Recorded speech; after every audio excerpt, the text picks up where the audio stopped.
Hello and Assalamualaikum. So my name is Nurin Afiqah binti Muhammad Nazri. We will discuss about Chapter 4, Ethical and Social Issues in Information System. 4.3. Why do contemporary information system, technology and internet pose challenges to the protection of individual privacy and intellectual property? So we will go through one by one. Information right, privacy and freedom in the internet age. Privacy is the claim of individuals to be left alone, free from surveillance or interference from other individuals or organizations, including the state. Claims to privacy are also involved at the workplace. Millions of employees are subject to digital and other forms of high-tech surveillance. Information technology and system threaten individual claims to privacy by making the invasion of privacy cheap, profitable, and effective. The claim to privacy is protected in the United States, Canadian, and German constitutions in a variety of ways and in other countries through various statutes. In the United States, the claim of privacy is protected primarily by the First Amendment guarantees of freedom of speech and association, the Fourth Amendment protection against unreasonable search and seizure of one's personal document or home, and the guarantee of due process.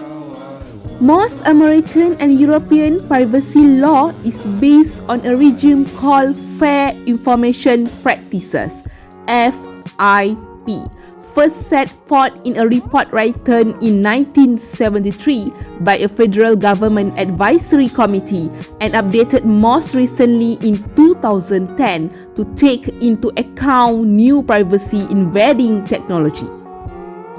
So, in Table 4.3 is about the federal privacy laws in under United States. The first is General Federal Privacy Laws and privacy laws affecting private institutions.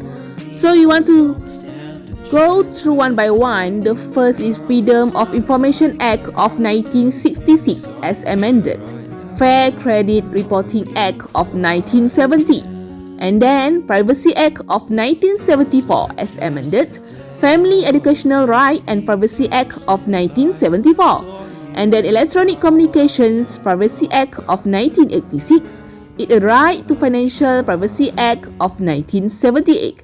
And then we go through the number 4, Computer Matching and Privacy Protection Act of 1988, Privacy Protection Act of 1980, Computer Security Act of 1987, Cable Communication Policy Act of 1984, and then the Driver Privacy Protection Act of 1994, Video Privacy Protection Act of 1988, E-Government Act of 2002, the Health Insurance Portability and Accountability Act, HIPAA, of 1996, Children's Online Privacy Protection Act, COPPA, of 1998, Financial Modernization Act.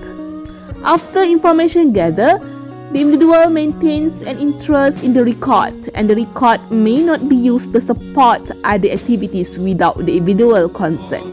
In 1998, the Federal Trade Commission (FTC) restated and extended the original FIP to provide guidelines and protecting online privacy. The FTC has recommended additional legislation to protect online consumer privacy in. When we look into Table 4.4, Federal Trade Commission Fair Information Practice Principle.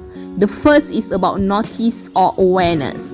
Websites must disclose their information practices before collecting data. Includes identification of collector, users of data, other recipients of data, nature of collection, voluntary or required status, consequence of refusal, and steps taken to protect confidentiality, integrity, and quality of the data.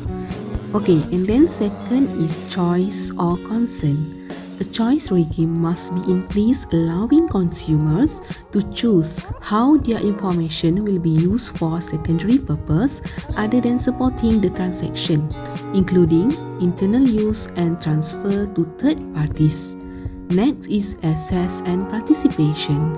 Consumers should be able to review and contest the accuracy and completeness of data collected about them in a timely, inexpensive process. And then is security. Data collectors must take responsible steps to ensure that consumer information is accurate and secure from unauthorized use. And the last is enforcement. A mechanism must be in place to enforce FIP principles. This can involve self-regulation, legislation, giving consumers legal remedies for violations, or federal statutes and regulations. Okay, next is the European Directive on Data Protection. In Europe, privacy protection is much more stringent than in the United States.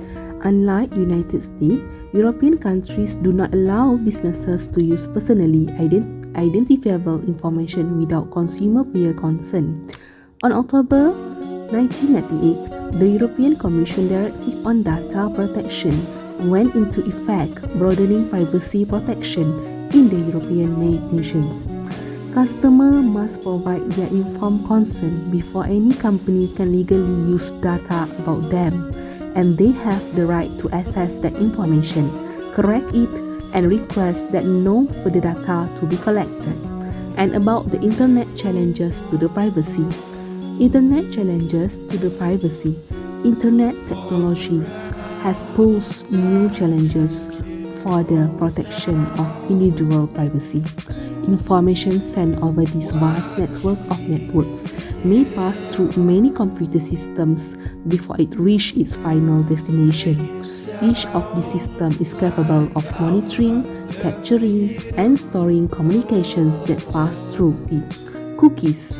Cookies are small text files deposited on a computer hard drive when a user visits websites.